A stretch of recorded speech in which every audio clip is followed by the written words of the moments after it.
Well, where can I'm not a professional politician. I haven't spent my whole career running for office. I've spent most of my life in the private sector. I've founded and built a successful small business. I started it 30 years ago, and I really got to the point where I was just so frustrated and so fed up with the direction that the state was heading.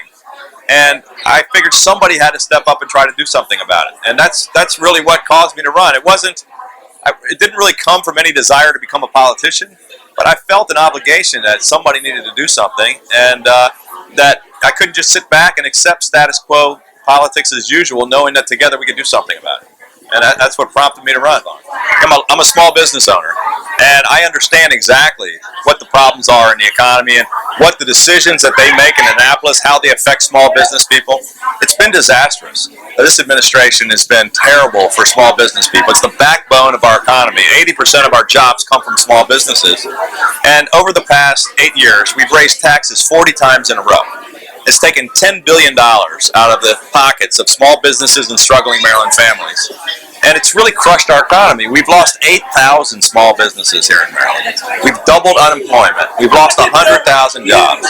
And what we need to do, there's three things we need to do. Number one, we have an anti-business attitude in Annapolis, from the top to the bottom. CEO Magazine ranks Maryland as 41st out of 50 states in business friendliness. And that can change on day one with a new governor. I'm going to set...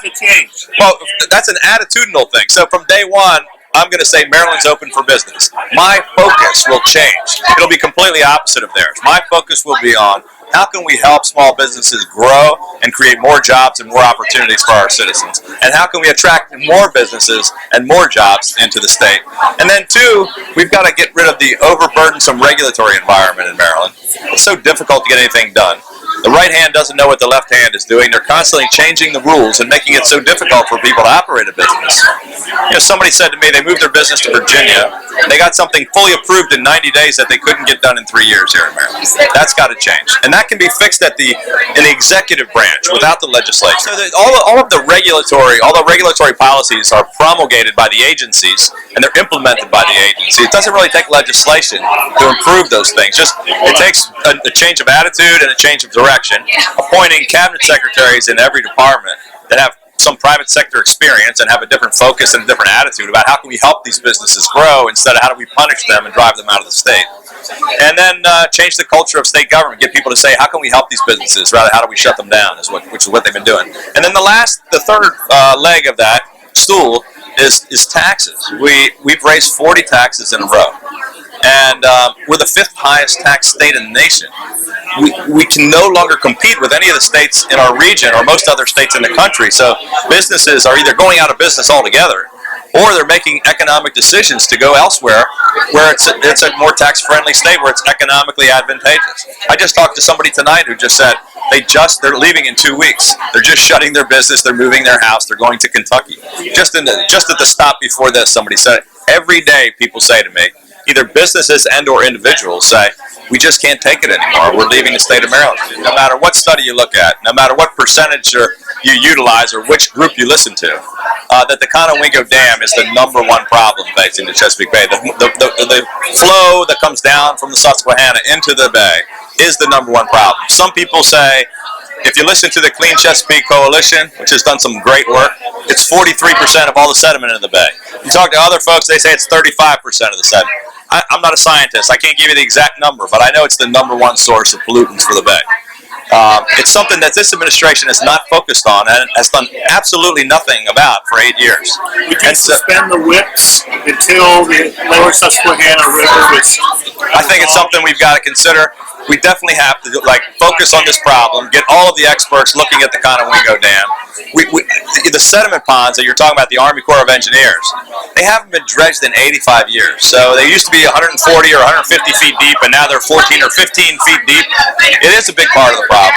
Pennsylvania and New York are not doing anything to help us with the problem. That's where the sediment is coming from. The flows down the Susquehanna.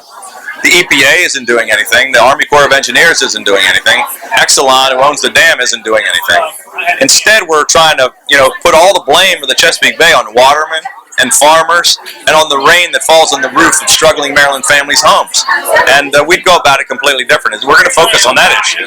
The other big environmental problem here in Maryland, the current administration, Anthony Brown and Martin O'Malley, have robbed $1.3 billion out of the environmental trust funds.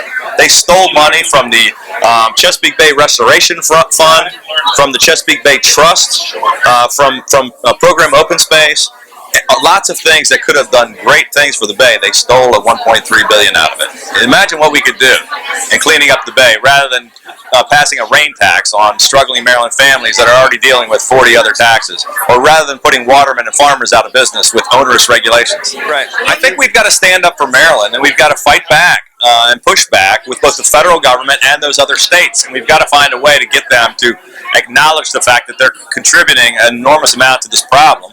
You know, when we deal with stormwater management at the local level, you're talking about the water from my property can't run over onto your property. Now we have the entire state dumping stuff into our bay, and we can't seem to do anything about it. It's going to take the federal government. We may have to sue the EPA. We may have to sue the other states if that's what it takes.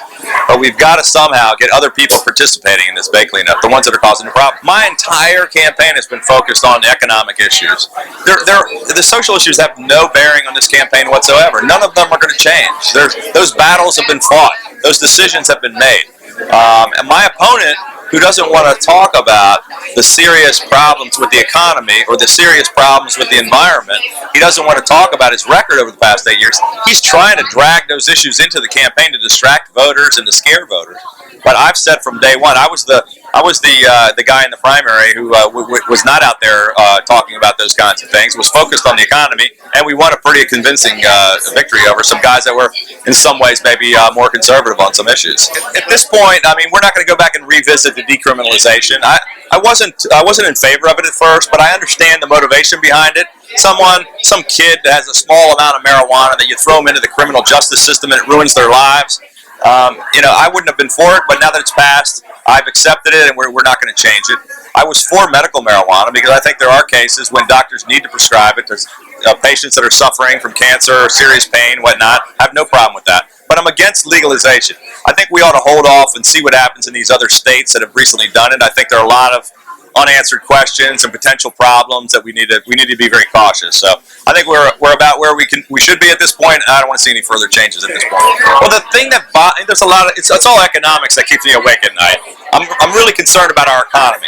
The fact that we've lost so many businesses, jobs, and taxpayers. But the thing that bothers me the most as a lifelong Marylander who loves this state is the fact that we've lost so many of our citizens. That we have the largest mass exodus of taxpayers fleeing our state of any state in the Mid-Atlantic region, one of the worst in the nation. 31,000 Marylanders have voted with their feet and headed for the exits during the O'Malley-Brown administration. They took with them $1.7 billion a year out of our economy. And a recent Gallup poll said nearly half of all Marylanders, 47%, would like to leave the state. I mean, that really bothers me as a guy who loves the state of Maryland. It's something I want to fix. I want to make Maryland a place that people can afford to stay in, raise a family in, retire in, maybe start a business in, and a state that they can be proud of again. That's really what I'm focused on.